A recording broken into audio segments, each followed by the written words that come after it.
On this episode with New York Times best-selling author Max Lugavere, we talk about his mom's dementia diagnosis, how he became a citizen scientist, why Alzheimer's is now being called type 3 diabetes, the importance of de-stressing, and what exactly you should be eating to optimize your brain.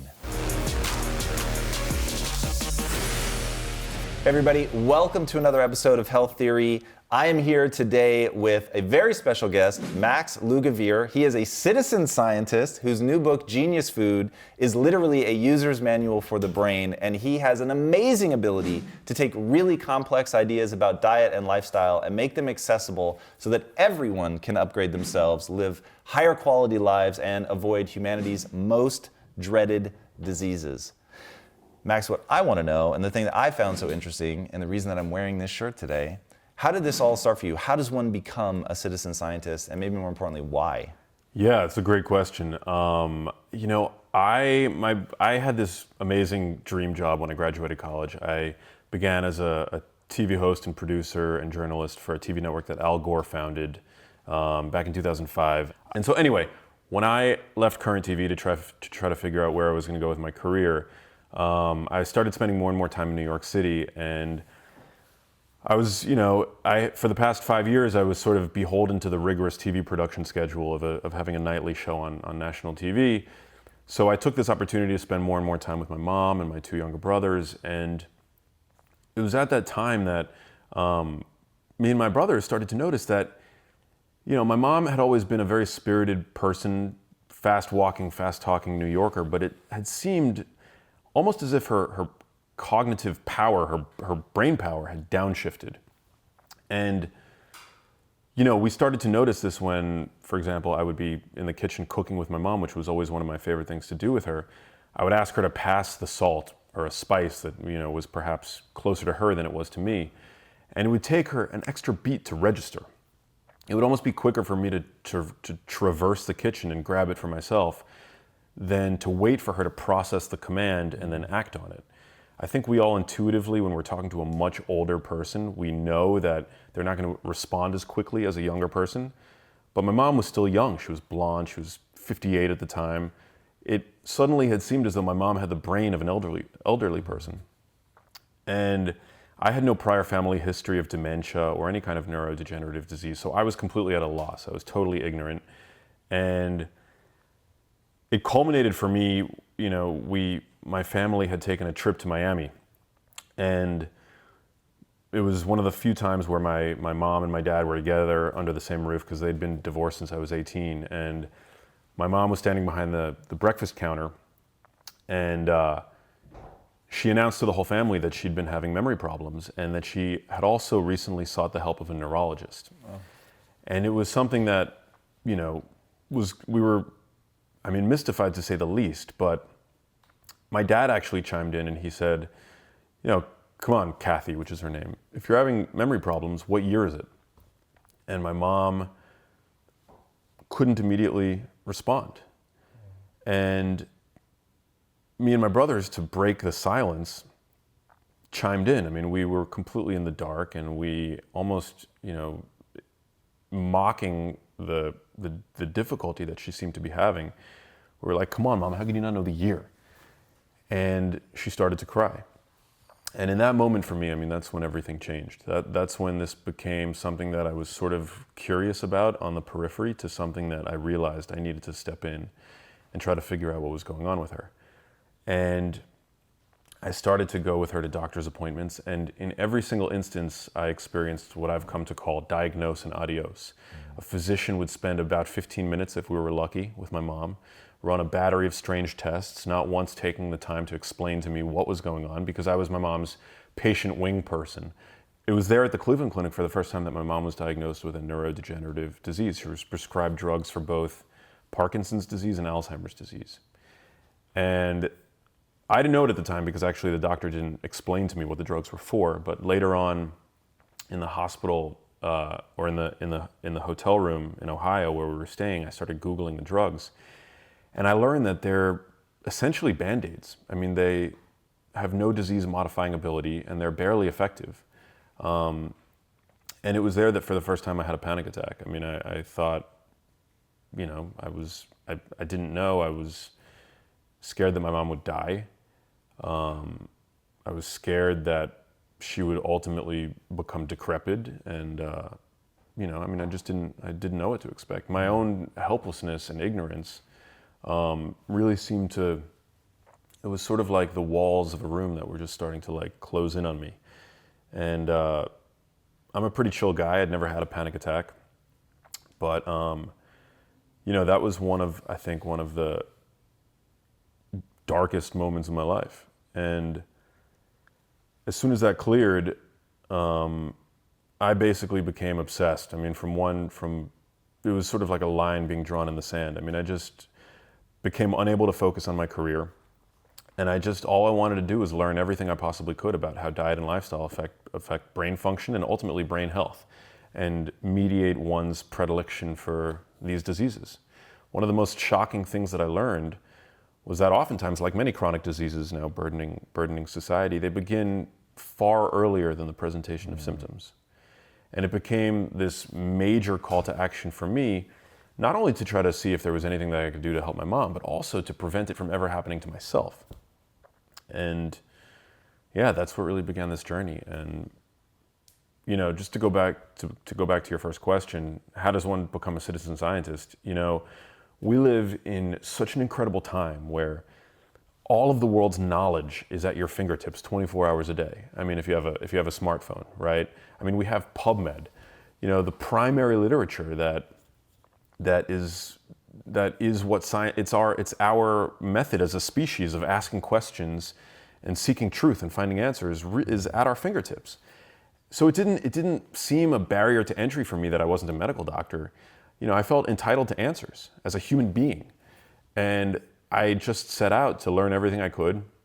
Literally, I have to jump in now. That response to what happened to your mom is so powerful and so unlike what other people do.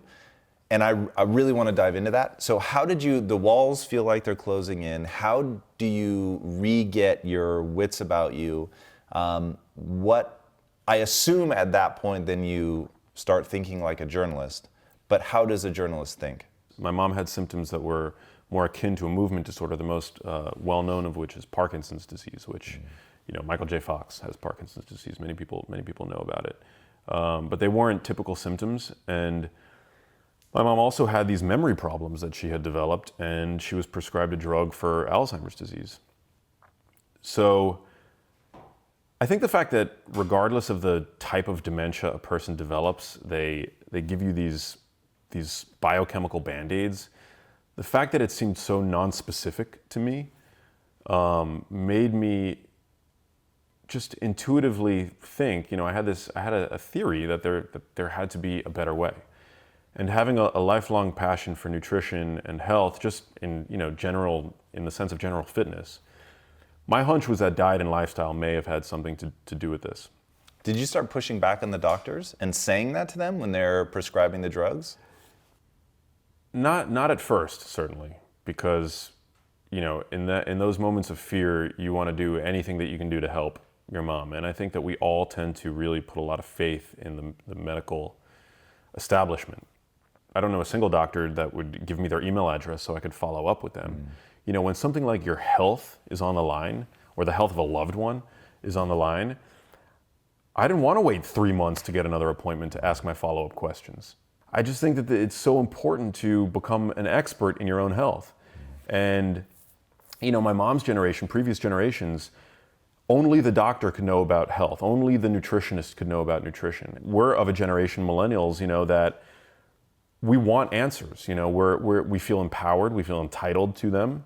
So if somebody right now just walked into that, either they're being diagnosed with something that they find terrifying or someone they love is, give me just a couple steps. So is going to pubmed.com, is that step number one? What are a few things that people can do to really begin that process?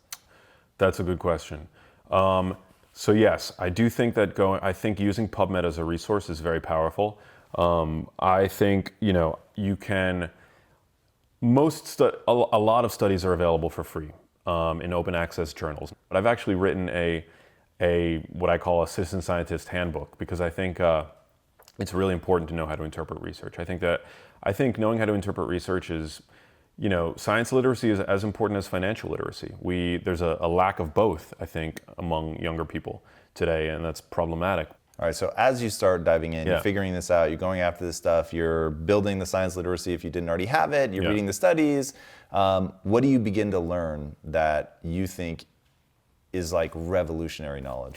Well, I used to think that dementia was an old person's disease, right? I like many people, didn't care about it. Alzheimer's disease was something that I thought was decades into the future, something only old people get, a natural part of aging.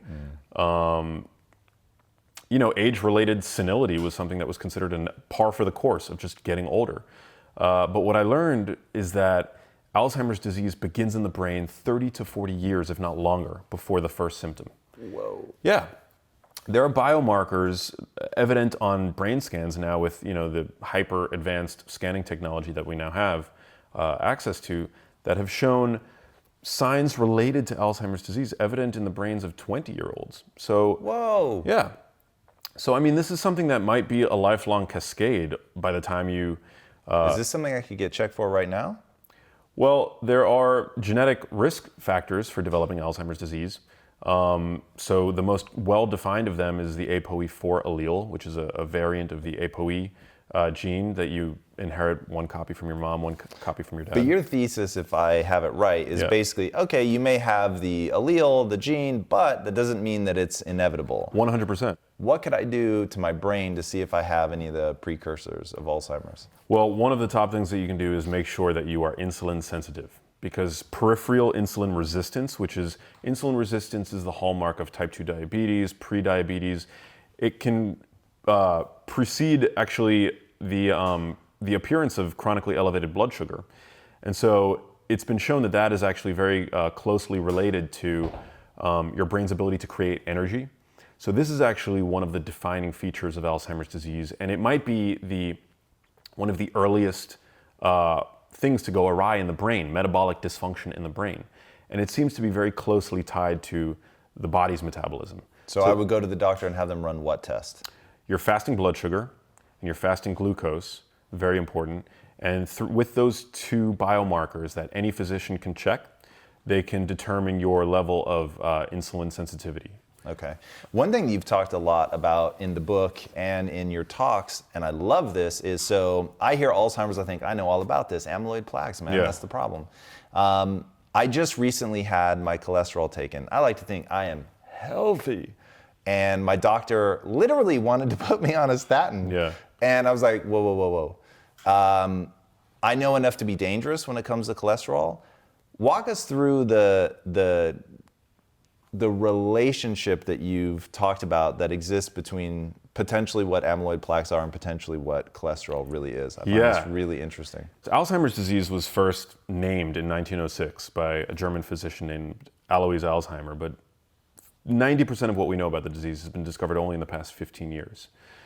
The only way, up until very recently, that it could be diagnosed with black and white certainty was on death. They would open up the brain of a cadaver and they would examine the brain. They would notice dramatic brain shrinkage, and they would notice hallmark plaques and tangles in the brains of these patients. The plaques were an aggregation of misfolded proteins. The protein is called amyloid beta. And so the amyloid hypothesis that these plaques build up in the brain of a person with Alzheimer's disease has been the guiding path. What it now turns out, thanks to advanced scanning technology, that amyloid might actually be there at the scene of the crime, but in fact, at least initially, an innocent bystander. Because we now have scanning technology that allows us to see things that are happening in the brain well before the presentation of symptoms that might actually be more initial factors in the cascade that will ultimately create Alzheimer's disease. It's led researchers and scientists to take a step back and ask, what is causing our brains to become landfills for this amyloid plaque? And so, as I mentioned earlier, one of the burgeoning theories that now seems to be displacing, at least from my perspective, this amyloid hypothesis, because drug trials that have sought to cure the disease have a 99.6% fail rate. Oof. Yeah. So the question is, what starts first? Is there something that we can measure in the body or brain that begins before this buildup of amyloid plaque that we can intervene and say, by taking these steps, you might prevent this disease from happening? Well, one of the, if not the earliest measurable thing to happen in the brain is a reduced ability by the brain to create ATP out of glucose. So the brain has a few fuel substrates that it can use to create ATP, which is the energetic currency of the cell. And energy for the brain is really important. In fact, 25% of your metabolic rate is used to satiate the energy requirements of the brain. So every 1 out of every 4 breaths that you take, a fourth of all the calories you eat is being used by your brain to create energy. So any sort of outage in the brain in terms of its ability to create energy is going to create problems. Just as an anecdote, a newborn human, their brains require 90% of their base metabolic rate. Whoa! Yeah. So that a newborn human baby, 90% of its oxygen, all the calories that it's using is going to help its brain develop. Because actually human babies are born half-baked. We continue our develop actually in the real world. This is one of the reasons why humans are so smart and we've been able to build what we've been able to build, because we complete our cognitive development in the presence of other people. It's called the 4th trimester, right?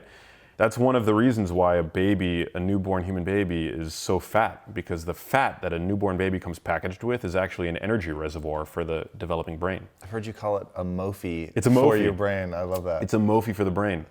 It's been shown that the brain's ability to use glucose is diminished by about 50% in the brains of patients with Alzheimer's disease. So there's this really stark metabolic problem that's occurring in the brain. And thanks to functional MRI scans and PET scans, we've been able to see that there's a deficit, an energetic deficit in the brain that's evident from very early in life.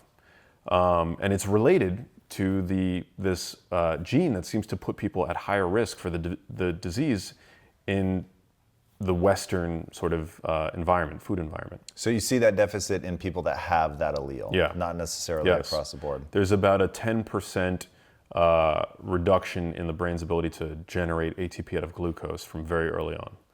And you've interviewed the woman that coined the phrase diabetes type 3, which Yeah. is what Alzheimer's is often referred to as. I want to walk through this process because oftentimes people talk about it at a really high level, Yeah. and I want to drill down. So why is it called, we'll start with, why is it called diabetes type 3? Well, if you have type 2 diabetes, which 50% of the US population is now either diabetic or pre-diabetic, your cells have an inability to respond to insulin, which is the hormone that allows glucose entry into those cells, where the cells To be used as fuel? to be used as fuel. Yeah. So basically you have, despite an abundance of fuel in circulation, because blood sugar, is chronically high in a person with type 2 diabetes, your cells essentially starve because they have an inability to respond to insulin, and therefore glucose has a much more difficult time getting into the cell, where it can be used to create ATP, which again is the energetic currency of cells. So in the brain, a researcher out of Brown University, who I've interviewed, Suzanne de la Monte, has coined the term type 3 diabetes to describe Alzheimer's disease, because there's a similar inability of the brain to create energy, even though, and oftentimes this is the case, there's an abundance of fuel in the body.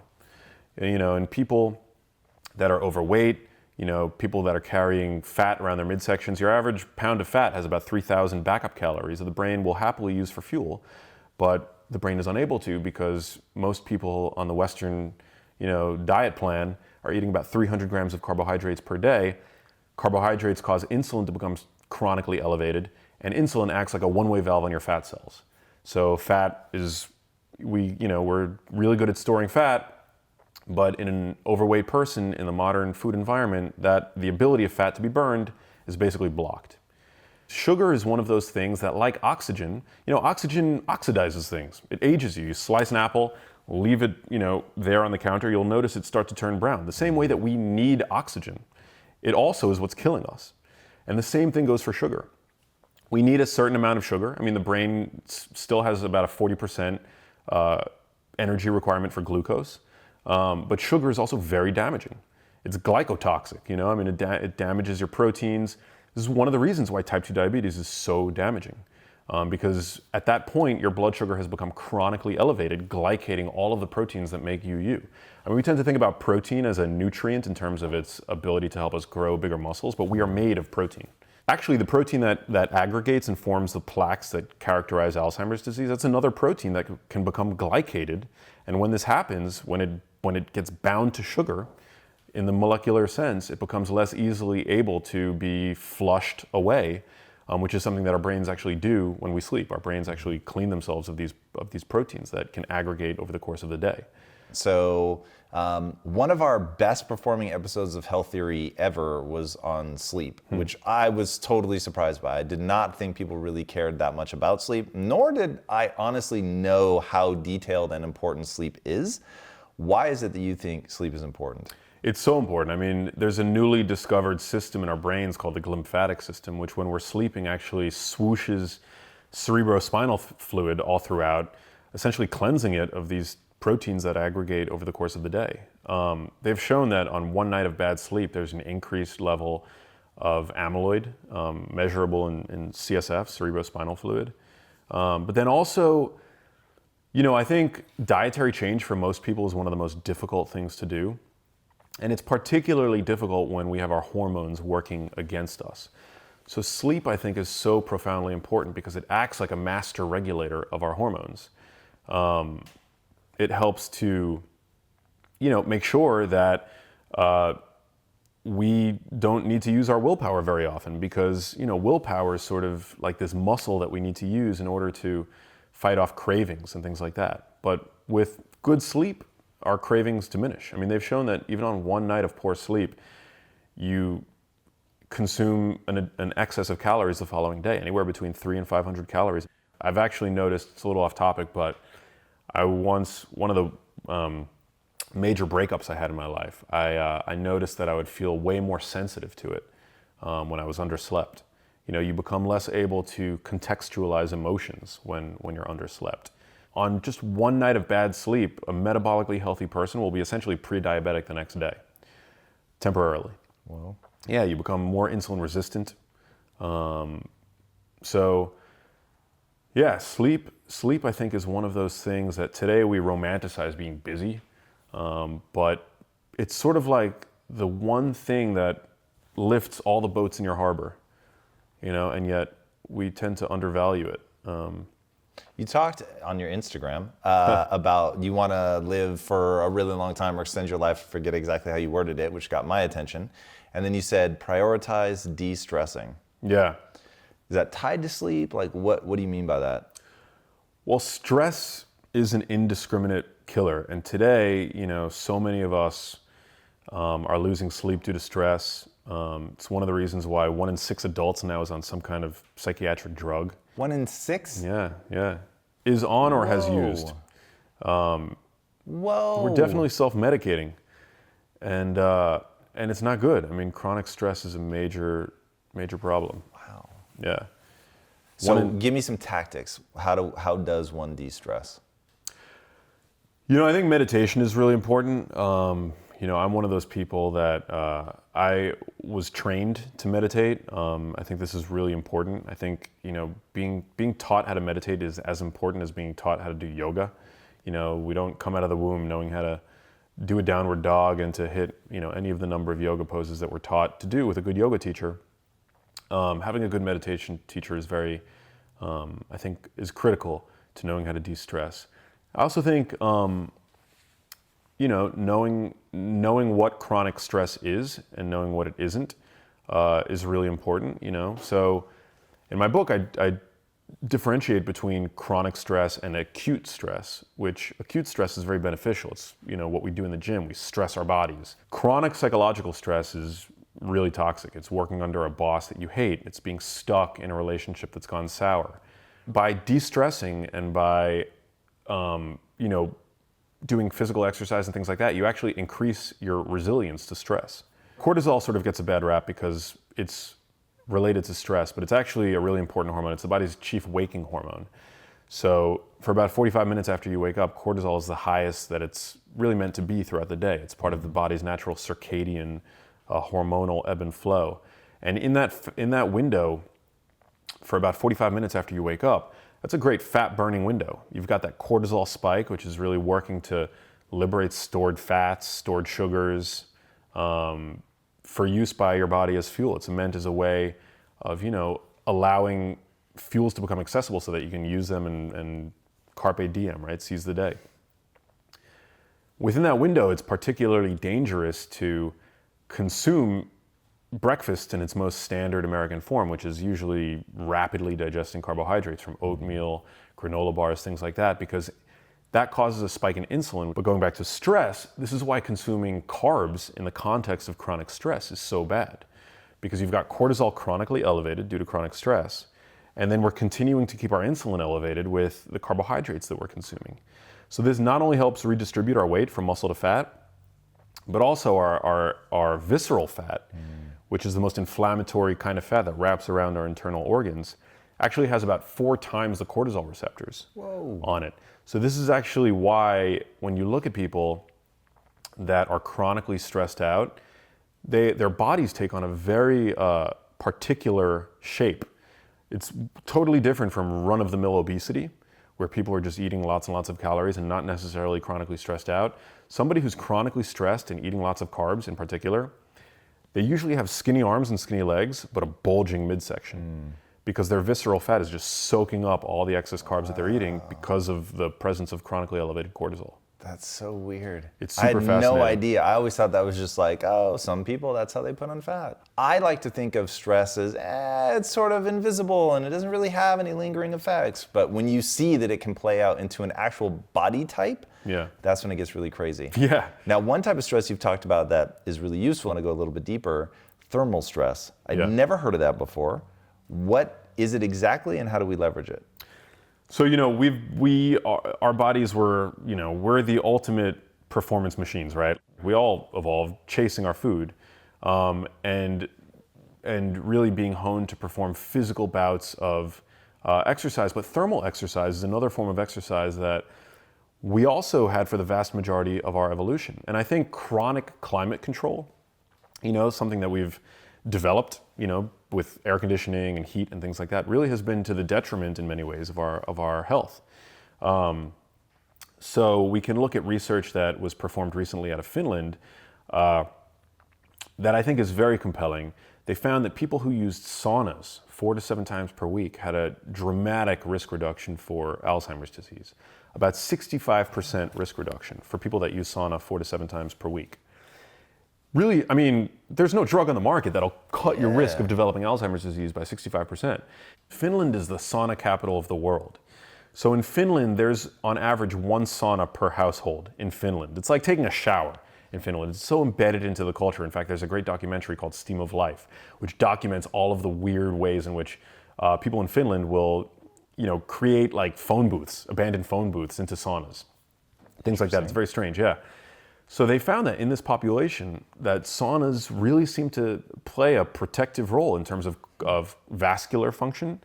It also was related to a dramatic risk reduction for high blood pressure, but then also for dementia. It seems to really help promote what's called vascular compliance and reduce high blood pressure. So what coincides with Alzheimer's disease is also vascular dysfunction. Of all of the microcapillaries that provide, blood, fuel, nutrients to the brain. And so anything that's good for the heart is going to be good for the brain, and saunas seem to really be good for the heart as well. What about like cold showers and stuff? Yeah, those are all great. They are really good in terms of really dialing mental acuity. You can feel it instantly. You take a cold shower. There was a really great study performed where people with type 2 diabetes were told to basically turn the air conditioning down on low to about, I believe it was 60 or 66 degrees Fahrenheit for 6 hours a day. So, that's not freezing. It's cold, but it's not freezing.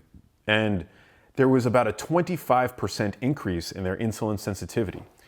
Not changing their diet at all or doing any additional physical exercise, just exposing themselves to colder temperatures. They showed a dramatic increase in their metabolic health. Again, insulin resistance is the hallmark of type 2 diabetes. I'm so surprised by that. Yeah. Cold stress, heat stress, all very beneficial. So I try to compel people to get out of their comfort zones in the thermal sense. You know, it's really good for creativity, getting out of your comfort zone, but it seems to be the case as well in terms of temperature. That is really interesting, and I hate you for it because I hate being cold so much. So I can't begin to tell you. Yeah, so do I actually, but you know, I think it's one of those things that seems to be really beneficial. You know, I go to my mom's house occasionally, and the heat is always blasting. It's like always like super warm in that apartment. Not like sauna level temperature, but just always, you know, my mom doesn't like to be cold. She doesn't like to be hot. She likes to live only within that narrow range of her comfort. Glad you brought your mom back up. I wanted to talk a little bit more about something you said that I thought was so beautiful. So I grew up in a morbidly obese family, and I really struggle with, I know what they need to do, but that's very stressful for them emotionally, and I don't want to stress that relationship out. And you said something similar about your mom, and you said, I don't ever want her food choice to damage the relationship that I have with her. Yeah. How do you deal with that? What advice do you have for caregivers, loved ones of somebody that's going through dementia? It sounds cliche to say, you can lead a horse to water, but you can't make it drink. So I think at a certain point, you should teach. You know, I think that's one of our missions here on earth as empathetic and compassionate beings, is to lead your neighbor, lead your loved one to a greater vision of life. You know, that's what you're doing with the show. I think you can't do it with force. You can't do it with aggression. You've got to be, I think, a bit more gentle. And when it comes to loved ones, and especially people that are suffering with chronic diseases and that, you know, you don't know what they're going through psychologically, I think it's really important to provide the information, but then to step back and detach at a certain point.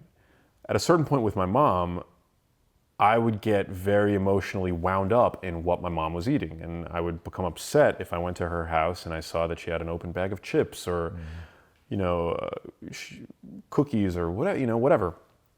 And I didn't want that to interfere with the time that I was spending with my mom. You know, I would never want to do that. And I value so much the time that I spend with my mom. And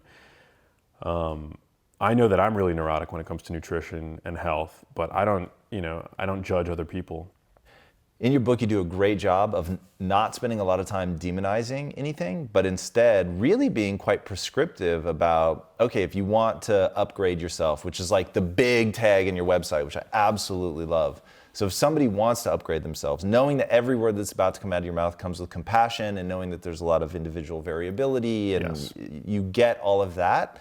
But like, in a nutshell, for somebody that wants to upgrade themselves, what should they eat and not eat? Yeah.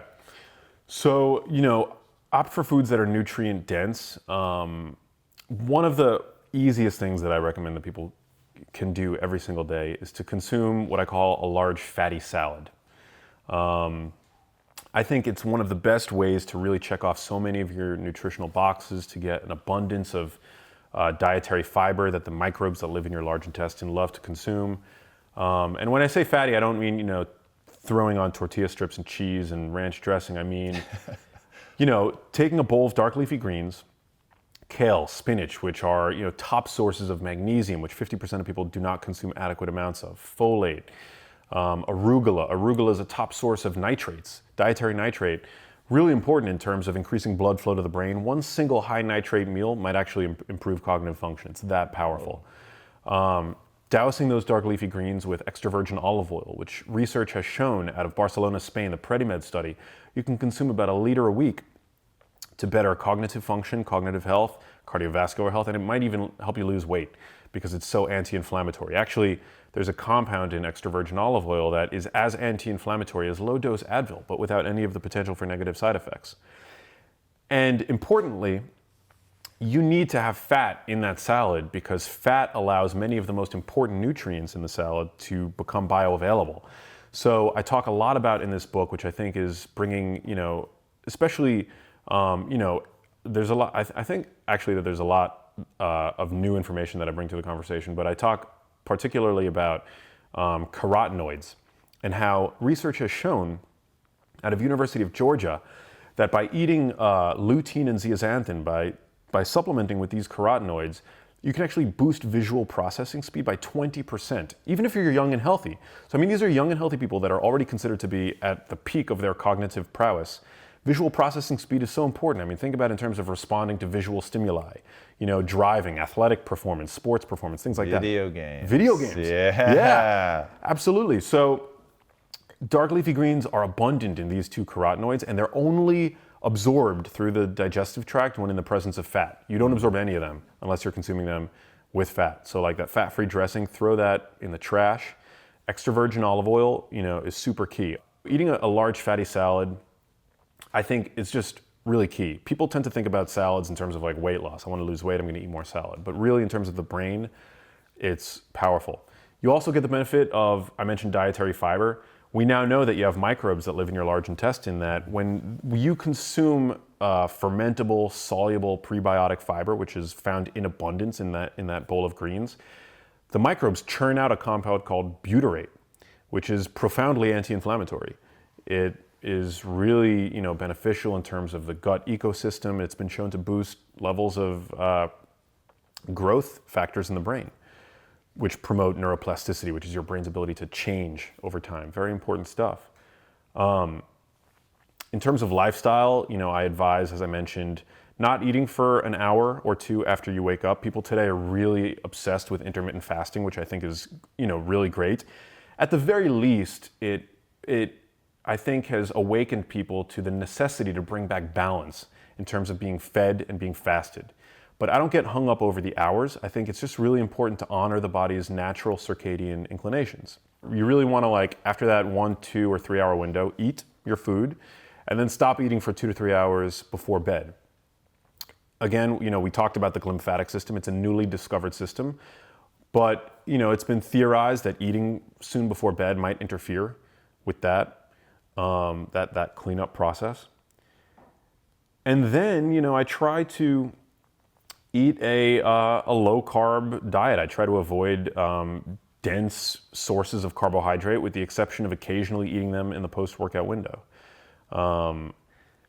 If you're going to eat carbs throughout the day, you really want to concentrate them into one meal.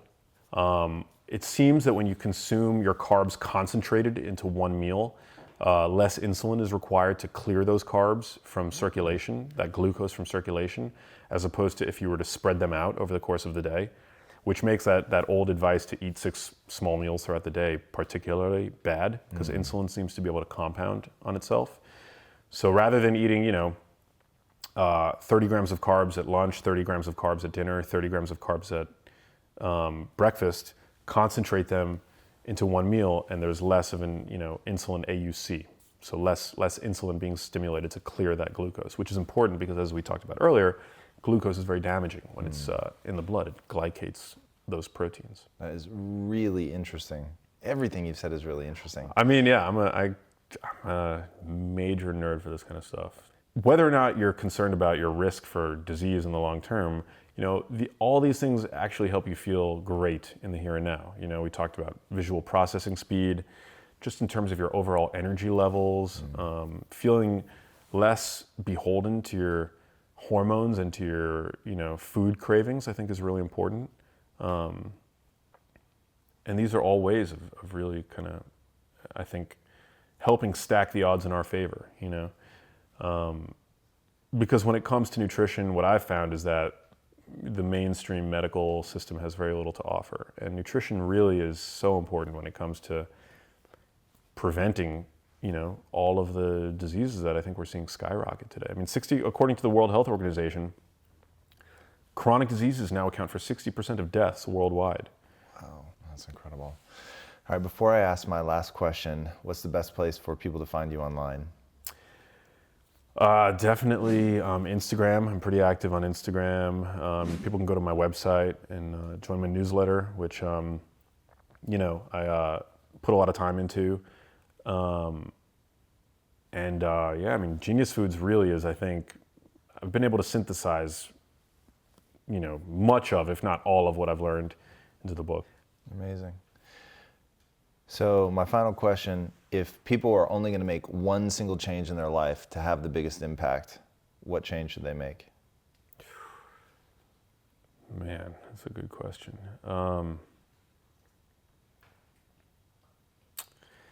We've already talked about nutrition, so I'm going to throw you a curveball, and I'm going to say I think that people really should be kind to one another. I think that's so important. Teach one another to help, be a shoulder for others, especially that are less fortunate, to give back, whether it's charity, whether it's just to be more diligent and deliberate about your social media use by posting things that are less inflammatory, more helpful. When I see suffering, I'm profoundly affected by it, and there's a lot of suffering going on in the world, both in terms of health, food scarcity, things like that. So just, do your part. What an unexpected and beautiful answer. Max, thank you so much for coming on the show, man. That was absolutely incredible. Thanks for having me. My pleasure. Guys, this is somebody, I'm telling you right now, the deeper into their world you go, the more you're gonna get surprises like that, not just nutritionally, but somebody that's looking at the world in a new way. I am fascinated by this notion of being a citizen scientist, that he had this moment in his real life, and instead of being a victim, instead of letting the walls close in on him, he really did something about it and went out and learned and leveraged his ability to think like a journalist, to question things, to go out, to research, to figure things out, to find that intuitive through line where things actually made sense. And instead of saying, oh, it's confusing because I don't understand it, he said, maybe what's being proposed doesn't make sense. And so that, to me, that is this new wave, this new world that we all live in, where we have access to things where we can go read the studies, we can look at the press releases and do the fairly straightforward, simple things that he laid out, that he did, that utterly changed the course of his life. And I hope will change the course of some of your lives as you dive in and see that. And then you're gonna see that layer of humanity to what he does, where his answer to what the one thing people should change is to be kind, which he posted in his Instagram feed, by the way. Another place I recommend that you guys go check out. Max, thank you so much for coming on, man. True honor to be here. Thank you. Guys, if you haven't already, be sure to subscribe, since I know it's over here. And until next time, my friends, be legendary. Take care. Thank you guys so much for watching and being a part of this community. If you haven't already, be sure to subscribe. You're going to get weekly videos on building a growth mindset, cultivating grit, and unlocking your full potential.